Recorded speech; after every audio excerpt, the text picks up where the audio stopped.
So my idea for today was based on this website that was making color palettes for people's Instagram feeds, and I've noticed that I tend to use a lot of colors for a couple weeks at a time and then move on to other colors just based on my Instagram feed. So I decided I wanted to make a longer color palette that went further back in my history so I could kind of see how my art has changed over the past couple years. I'm not going to start at the beginning of my Instagram feed because at that time I was having really bad art block and I wasn't producing a lot, and then when I went back to college for art I started making more personal stuff. So I'm going to start at about here. So it's when I first started working back on my own artwork and not stuff just for school and not stuff just to try to get myself to make anything. But I'm going to go through, and each piece of art, skipping like selfies or whatever, I'm going to paint the predominant color and then any secondary color. I'm going to do them all in a row like this instead of like in 3 or whatever. We're just going to see how the colors change over time, and maybe I can use that when I'm looking at making art in the future. So this is kind of a color palette for my own art, which is weird. The colors I'm using today are White Nights watercolors. They're the best watercolors that I have, and I'd recommend them to everyone.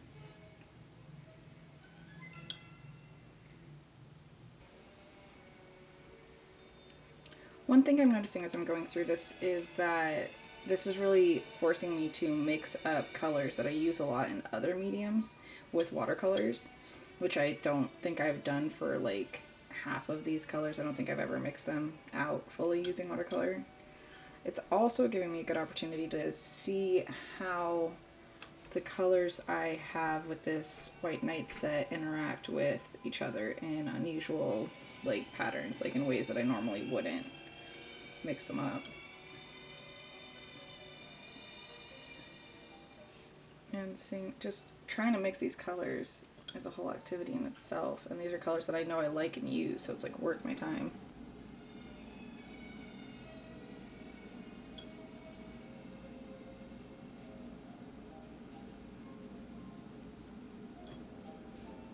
What's great about this exercise is a lot of us do have Instagrams full of art for the past number of years.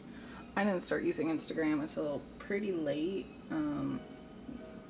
I didn't have a smartphone though until pretty late. Like I don't think I got a smartphone until like 2015, 2016. So Instagram wasn't really an option for me for a long time. And I did start using it as soon as I got my phone, but not a lot. I wasn't like really making a lot that I wanted to share even. Okay, so these two are very similar. They're from extremely similar paintings. I should try to make them a little bit more accurate to their respective paintings, like show their differences a little more though. So let's see. This is what I'm saying, like I did this pink and blue mixture. Yeah, I started doing that kind of cerulean with like magenta. I still think it's a really pretty color mixture. One of my goals for this year was to post on Instagram every day, and I immediately didn't try to even do that. But I think what I'm going to do is I'm going to try to start getting to the point where I'm posting at least 5 days a week on Instagram by like the end of the year. I think that's a more manageable goal. That's one bad thing about the notes, is that the phone screens aren't calibrated, and you can change how the screen like looks. To some extent you have some control over that, but you can't recalibrate it. Like that's just not an option.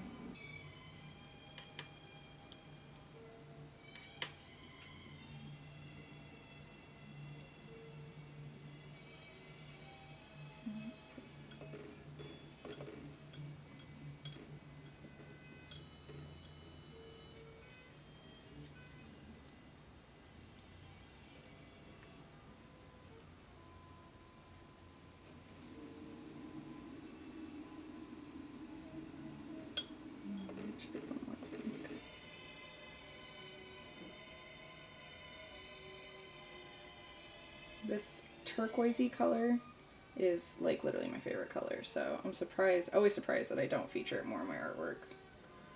But I guess that's a good thing. Interesting. Now right around here is where my art block really starts to go away. I still have it and I still like struggle with the like effects of it, but I've, thanks to school and perseverance and a lot of different little helpful steps along the way to try to address all the issues I had with art, it is getting a lot better.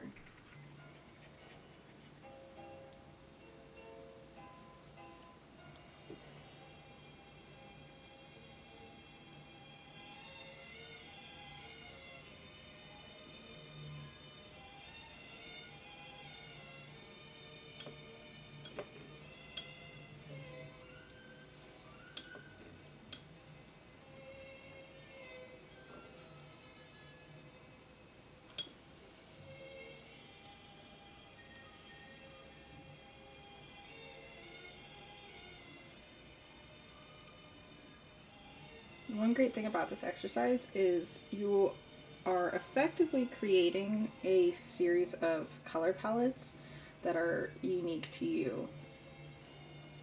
Like, I'm probably going to go back and look at this page of color swatches a lot.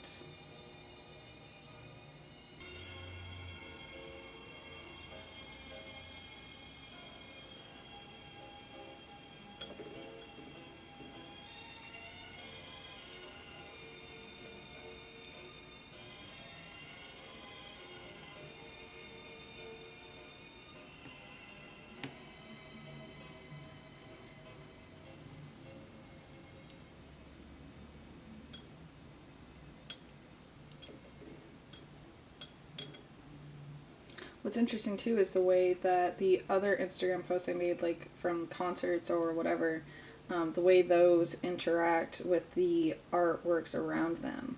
A lot of times they are also in whatever the noticeable color pattern is for that time period.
So this is more than I expected. I did not expect to need to use 2 pages, and I imagine most of you that would maybe do this would have Instagram feeds that are a lot older than mine, so maybe start at the front of the top of your list and then work your way down if you have an exceedingly long Instagram feed.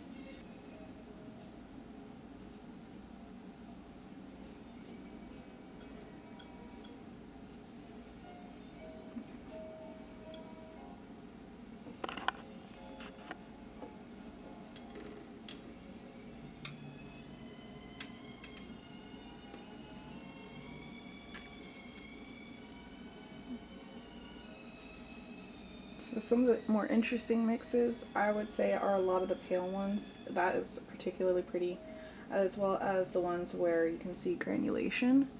So like this one, that one's pretty interesting. As for which colors look the best together, out of this first batch, I really like how this looks together with that bright pop of yellow, but I think I'm starting to really appreciate yellow. That's really pretty too. It's a portrait mix, but looks like a landscape. As soon as that dries, I'll come back and do a second round.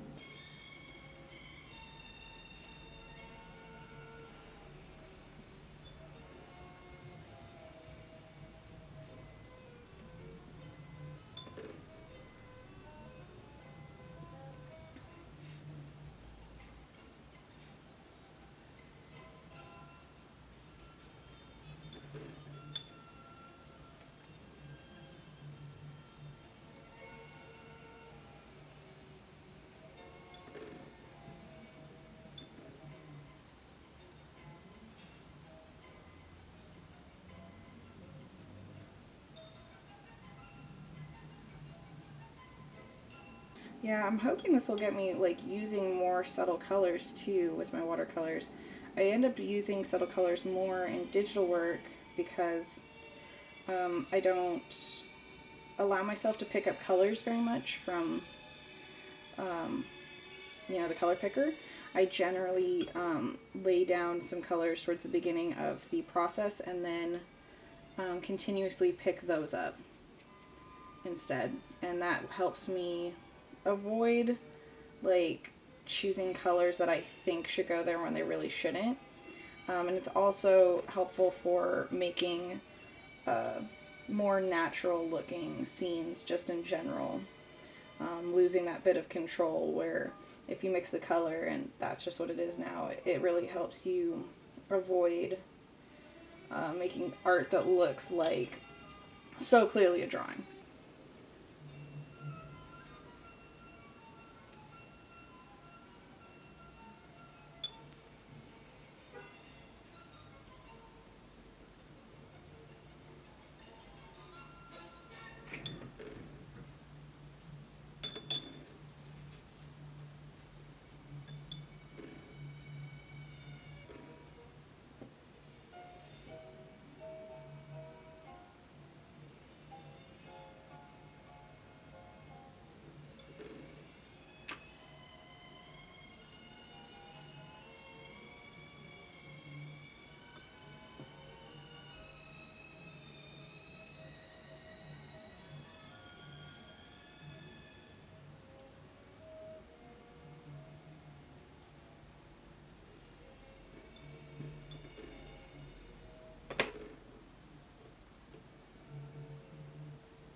Now we're finally into stuff from this year.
I think doing this might also help me look back on some of my old art and see what I got right and what I got wrong.